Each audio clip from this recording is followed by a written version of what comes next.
He said to me, what is the problem? I said, you are the problem. Oh, why? Because you don't smile. When you come into the job, just put a smile and say good morning. That's what people want. Talk to the people. Talk to the people, put a smile and say good morning. But it still needs some basic knowledge or training in the soft skills, especially about problem solving. Because those types of skills, you don't learn them at the university or college. You learn them on the job by doing. In the last 12 years, maybe 12 years to maybe 15 to 12 years ago, between 12 to 15, I would say even 12, the first, I have seen a lot of universities and colleges introduce a lot of postgraduate and undergraduate and postgraduate programs in supply chain. You came back.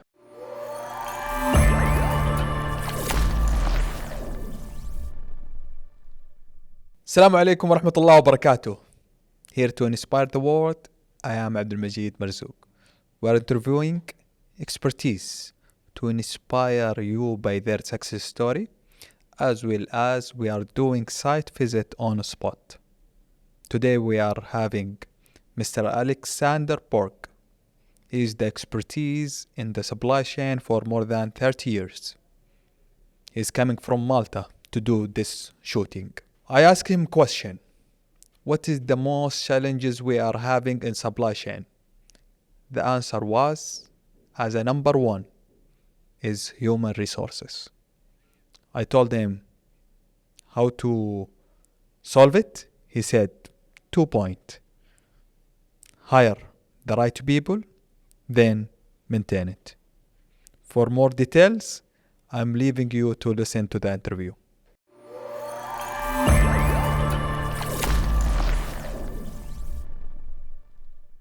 How are you, Alex? Fine, thank you. Happy birthday. Thank you very much. So 5 October is your birthday. Yes. And you are coming from Malta. I'm coming from Malta and Dubai. Okay, great. I know that you are the expert of IOCM for more than 30 years now. Yeah, I've been in the sector for almost 30 years, I can say, in the logistics and supply chain, and the last 12 years also land transport, yes. Okay. Let me ask you, start our interview by a difficult question. Please. What is the biggest challenge do we have? Okay, I will answer that by another question. What is driving the agenda in the business nowadays, both in the public and private enterprises? I think the agenda is driven by maybe a change that the whole world is facing, change in everything. Change in atmosphere, change in mentality, change in technology. There are so much things which are evolving around the world, and many people have a lot of questions. What is happening and how we adapt to this change? So I think the biggest challenge, coming back to supply chain, I would say the biggest challenge is the change that people wants to do to adapt for the circumstances that are happening around us, both political, social, economical, and everything. Okay, but you didn't answer my question. What is the most difficult or the most challenges? Challenges is, I think... The most challenge, number one. Challenge, if you need to rank it, number one. In the supply chain, you mean, right? The supply chain. Yeah, I think it's the change in people. So people, human resource. Yes, I think that's because if you speak to any high-profile people or CEOs, CFOs, and who's managing an activity, small, medium, and large, everyone will tell you that the biggest challenge is people. Because as I said in my presentation today, you can't just pick a person and tell him to sit there and he will obey like a dog. You know what I mean? Nowadays, people wants to know what is happening around them. Social media have changed everything. So basically, people wants to know, if you pick up even a 12-year-old, 14-year-old, taking into consideration even a bigger mature person, people wants to know what is happening around them. People want to be empowered, wants to be part of something. So when you want to implement even a new technology in the company, it's going to bring a change, right? So you will have always the gap between the new Juventus, age 18 to 25, and the mature guys who are maybe over 50, 55. and they don't want to change. And that is always the biggest challenge in a company, because a company have to adapt these changes now, which are happening across the board, right? So I would say the biggest challenge is the change. I believe we have other challenges like technology, like AI, like why you rank human resource number? No, I don't think so, because look, if we see what is happening in the technology, I knew about it, by the way. I knew about technology, I know, but do you think that the technology is going to stop? No way. If you look all these years, maybe in this room I'm the more mature guy, right? So I have seen the change between the 1980s and the 1990s. Did technology stop? No. Technology started approximately in 1990, and it continues to evolve all the time. Then we had the e-commerce, then we had the blockchain. So many things are happening. And now we have the AI. And there will be even higher improvement levels of AI, because AI is still in the early stages, right? So I don't think technology will bring change, but there will be people technology will grow, will move faster. But the resistance to change is not technology, it's people.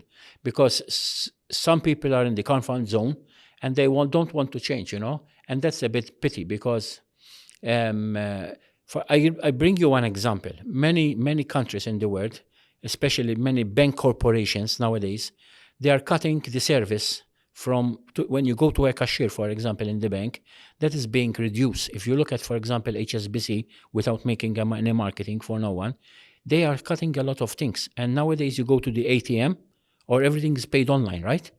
So for an old people, maybe over 70, it would be a bit of shock, because they are used to go to the bank, then maybe meet some people, go and have a coffee.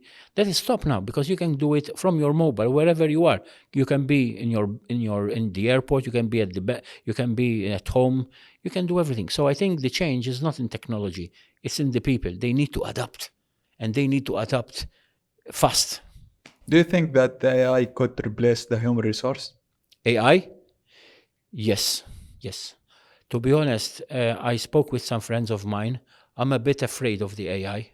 I want it, but it's like, if you let me allow me express myself, I want to see maybe around 10 years from now, because 10 years from now it will be so much progress in AI. But AI, I'm afraid that we're going to give it too much power, that it will eliminate the human factor. If we give it, someone told me yesterday, if AI start asking questions to itself, it will eliminate the human capital. Great. You keep me thinking about it now again. Yeah. Yes. One thing regarding since we are talking about the human resource, what about the skills, especially in supply chain? Okay. I'm happy to report that in the last 12 years, maybe 12 years to maybe 15 to 12 years ago, between 12 to 15, I would say even 12. The first, I have seen a lot of universities and colleges introduce a lot of postgraduate and undergraduate and postgraduate programs in supply chain or in logistics. That was very good across the Middle East region, and that is good. At first, the enrollment was very low, but now starting to grow. In the recent years, the number starts to grow because there is a lot of opportunities. Nowadays, young generation are more fast in thinking, are more fast in decision making, not like before, and they look at the opportunities every day. And if you look at the master plan of 2030, of the Kingdom Strategy 2030, there's going to be a lot of opportunities. But there is one thing which still is a challenge. You can have a student coming out of university, but it still needs some basic knowledge or training in the soft skills. especially about problem solving, because those types of skills, you don't learn them at the university or college. You learn them on the job, by doing, learning by doing, So this is where those basic skills, which we think they are basic, but sometimes are difficult for some people, you know what I mean? So they need to work on them, because most of the time, as you know, in supply chain, it's all about problem solving, right? When you work, if you ask any manager, if you ask any officer, shop floor guy, supervision or managerial, and will you ask him, what do you do during the day? They will tell you, more higher you go, they will tell you solving problems. So this is where you need to bring those skills together with the program you have learned at the college or university, which makes the whole package. Why the people focusing on the soft skills more than the hard skills those days? Because the answer is very straightforward. You have to work smart, not hard, huh? So, but I believe without the hard skills, you cannot move. Yeah, that's true. It's true. Jokes apart, yes, it's true. Everyone loves the cushion job, right? We have to admit it.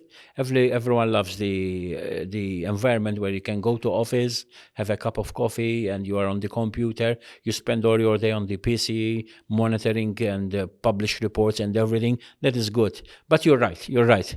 Those old traditions which we used to have in the old days, driving vehicles, loading containers, unloading containers, stocking the boxes in the shelving. Those days, those type of jobs are not so much in demand. And I have to say, allow me to also say, they are not paid very well.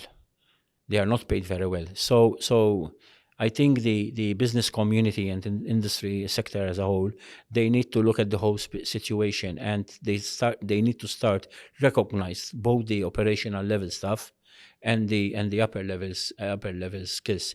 And everyone is important, not only the manager, but even a storekeeper is important. I started my career. Look where I am today. I'm a director of institution, right? For the last, I would say, 20 years. But I started my career as assistant storekeeper, But you know how I learned? Because my motto, what was my motto? My motto was, if a fly comes into my office, that fly must pay tax. You know what that means?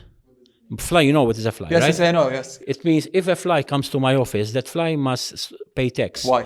Because every day that goes by, when I used to drive back home from the store, I used to ask myself how many decisions I have taken. Can I do it better? Can I do it smarter?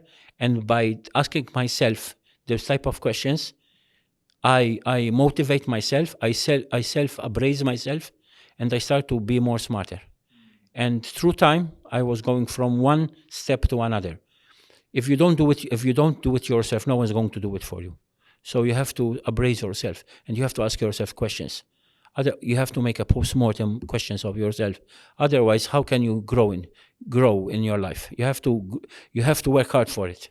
What is the things will come after human resource, or in this way, in the path of the human resource? If there is anything new other than the soft skills. You mean apart from the soft skills? Yes. The attitude. Attitude means that people need to be more adaptable for new things, new challenges, and they need to adapt quick. They don't need to take long. I mean, attitude is coming from the character. You need to be open-minded. Okay, you need to be open for new things, for new knowledge, because more things you observe in you, okay, more it makes you better, okay, and more makes you skilled. I will tell you one thing, Abdulmajid.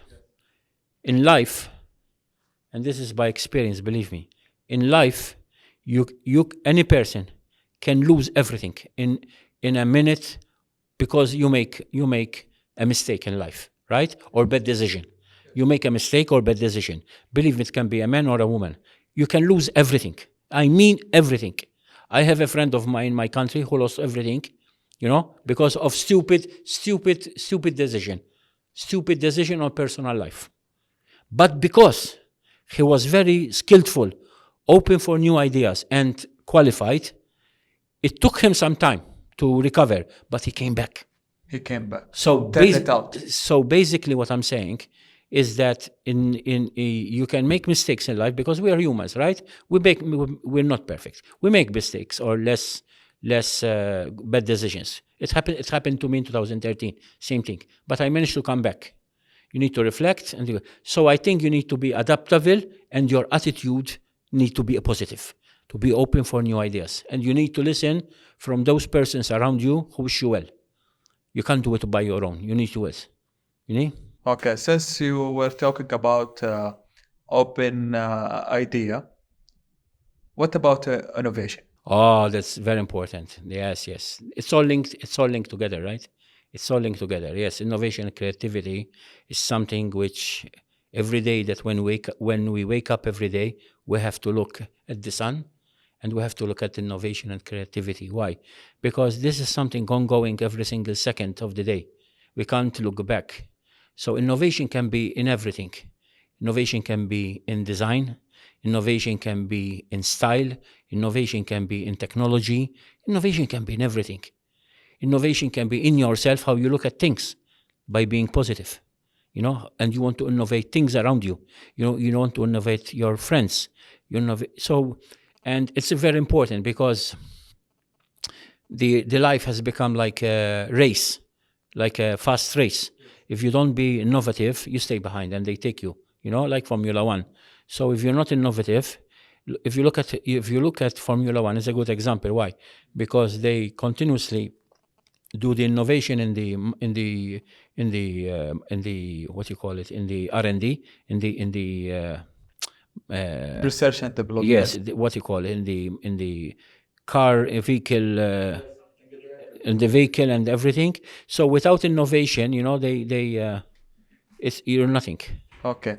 So once you drive the car, you have to what I have to do in the formula? You have to be innovative in your ideas, not only in the hardcore but in the software as well. Okay. If you need to summarize the human resource, what I have to mention. What do you mean summarize? What do you mean? Summarize. I believe you mentioned 2 points yesterday about the human resource, which is hiring talented people and then maintaining. Oh, yes. Thank you. Yes, there are 2 challenges, which are you need to acquire the right skills, and then the biggest challenge is to maintain them, because there is so much mobility running around. How I hire the talented people? How I hire the talented people? How can I find them? By creating a good package. We start from them.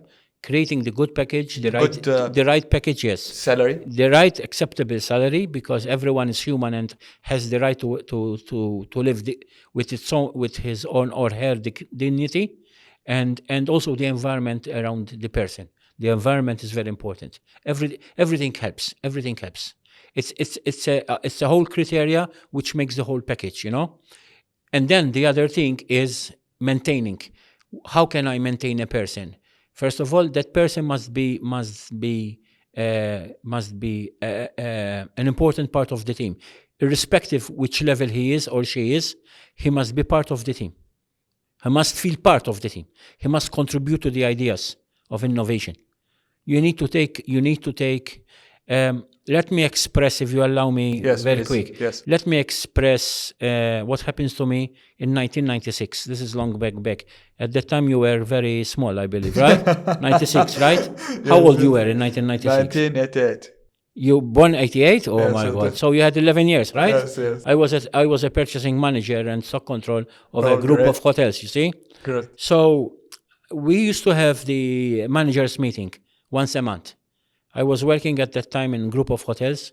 I was head of a group was the group purchasing and stock control manager, like supply chain, And the managing director looked at me in front of all the managers, and he told me, he was very strong with me, and he told me, Alex, why it takes so much time for me that to someone follow my directives, and you talk to someone and that person do it in 3 seconds. So he was telling me, right, yeah, I'm the boss, right? If I give a directive, the staff must obey and do it. But they take time to do the directive I give them. And you look at them, and by the body language, they do it. You know what I told him? I told him, I had the guts to say it, because I was risking of being fired. I told him, you know what is the problem? He said to me, what is the problem? I said, you are the problem. Oh, why? Because you don't smile. When you come into the job, just put a smile and say good morning. That's what people want. Talk to the people. Talk to the people. Put a smile and say good morning. When I used to work in the hotels, we had our own main hotel. We had many hotels, but the management was sitting in the main one, and it was big. We know as a managers we didn't punch. We just signed when we go in. At that time. And I used to sign and go around the hotel saying hello and good morning. How are you? That's it. I didn't waste time. I didn't talk about nothing. I didn't waste the time of no one.